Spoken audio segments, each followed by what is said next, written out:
Sup everyone? It's me again, SCJ, your number one Apple and Android specialist. Ngayong gabi meron tayong tanggap na iPhone 13 Pro Max. Wala tong power.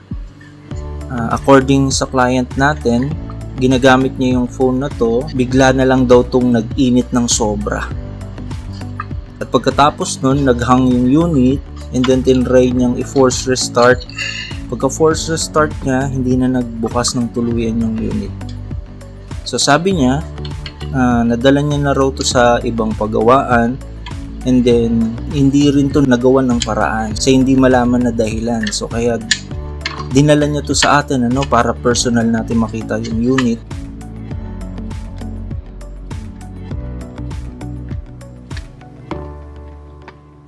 So tanggal na yung mga flex at yung LCD, may tama yung main flex niya, parang nasundot or naipit. Makikita nyo naman, ayan, may malalim na tusok so replacement na tong LCD na to. So tingin ko hindi na yan gagana. And then yung motherboard, yung metal plate niya may tabas na rin, and then some part na napalitan na, merong isang part na missing, so lalagyan na lang natin yun. Anyway, para mapaiksi natin tong video na to guys, na troubleshoot ko na yung unit and yung motherboard niya talagang may problema. At to cut the long story short, so low boot ang motherboard. So meaning pagka low boot, sa ating mga technician, alam na natin kung ano yung mga dapat natin gawin, So para mapabilis, ito, panoorin po natin lahat. So dito, hindi ko na po pinakita kung paano ko tanggalin yung CPU natin. Ito, papakita ko naman po dito kung paano natin ito linisin. Ayan, so marahan ko pong nilalagyan ng flux kasama yung soldering natin. And then, dahan-dahan ko rin pong tatanggalin yung mga natirang mga black adhesive. Pagkatapos nun, lilinisin ko naman yung mga natirang solder balls para po hindi tayo mahirapan pagka nire-ball natin yung CPU. So again, pinapabilis lang po natin tong gawa natin para po mapabilis yung video natin. So ito na po, re-reball ko na yung CPU. Ayan.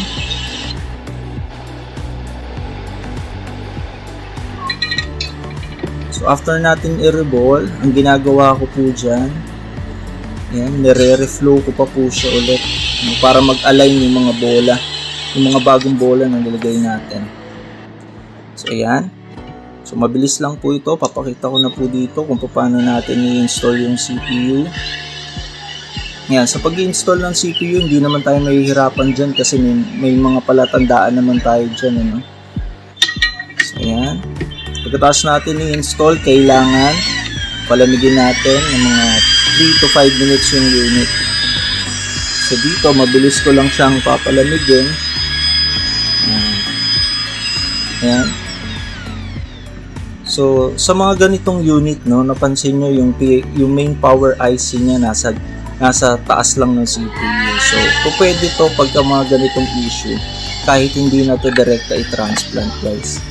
Kasi wala naman yung PMIC niya sa ilalim. Ngayon, lilinisin na natin yung interposer niya. So, kailangan malinis to para hindi tayo magka-problema pagka pinagsama natin yung signal board at itong logic board. Sa paglilinis naman ng interposer guys, yan. So, kailangan ingatan natin yung mga surrounding parts na pwedeng masira habang nililinis natin yung interposer. Yan. Pahiran natin ng cotton balls para malinis, and then ito namang signal board, kung paano natin ginawa yung paglilinis sa logic board, pareho lang din yung signal interposer. So ayan, so kailangan lang matyaga tayo sa paglilinis, kasi ito yung pinakamatrabahong part para sa ating mga technician, yung paglilinis at pagre-reball ng interposer. So ayun, so tapos ko nang linisin. I-re-revolve naman natin ngayon yung interposer niya.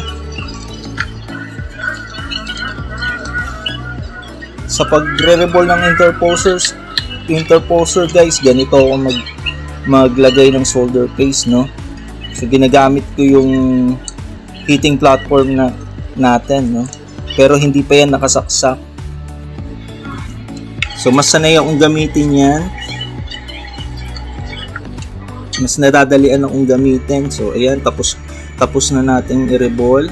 Pagsasamahin na natin ngayon yung logic board natin. So para malaman natin kung okay na ba lahat yung takbo ng motherboard, no? Anyway, na-test ko na rin siya sa test fixture natin. Okay naman siya, nag-boot naman. And mas maganda kung matitest natin yung full function nito, no, kapag pinagsama na natin. At ikakabit na natin mismo dun sa frame niya. So ayan, pinalalamig ko na lang yung motherboard kasi napagsama na natin. So ito na guys, sana may maganda tayong resulta, no? Sa pagkakabit naman ng motherboard sa frame, kailangan maingat tayo. Lalong-lalo na sa mga flex na yan. Dahil maninipis ang flex na yan. Sa pagkabit din, sa mga FPC connector, kailangan sureball lang pagdiin natin, no? Sigurado tayo na nakatapat na yung connector bago natin ito idiin. Ayun, so nakabit ko na. Tryan natin ito ng bagong LCD. So, meron ako ditong bagong LCD. Para sure tayo, hindi tayo magka-problema. Try natin i-power on. Yun. So, meron ng Apple logo guys. So, meaning, successful ang gawa natin. Yun nga lang, kailangan pa nating hintayin 8 hours. So, 8 hours po makakapiling ni ma'am yung kanyang unit. So, anyway, so test natin yung ibang function, especially yung charger niya. Tignan natin kung nag-charge yung unit. Ayan. So, nag-charge naman siya. Hindi ko matetest yung buong function nito, guys. Maraming salamat. Sana may natutunan tayo sa maiksing video na to. Sa lahat po ng mga gusto namang makapanood, no, ng mga full video natin, full video ni SCJ, pwede po tayong dumirekta sa YouTube channel ni SCJ, no? Just search SCJ Repair Shop. So makikita nyo naman kagad yung logo natin. Magiging familiar kayo kagad kaya hindi kayo mahihirapan. So pinakamaganda, mag-subscribe na rin po kayo, no, para updated po tayo sa mga panibagong video na i-upload natin in the future. So ayun, sa mga gusto naman pong mag-reach out sa atin, pwede nyo po kaming kontakin sa ating company number or WhatsApp number na 0967-350-5266. At sa mga nais naman po mag-email sa atin, scjrepairexpert@gmail.com.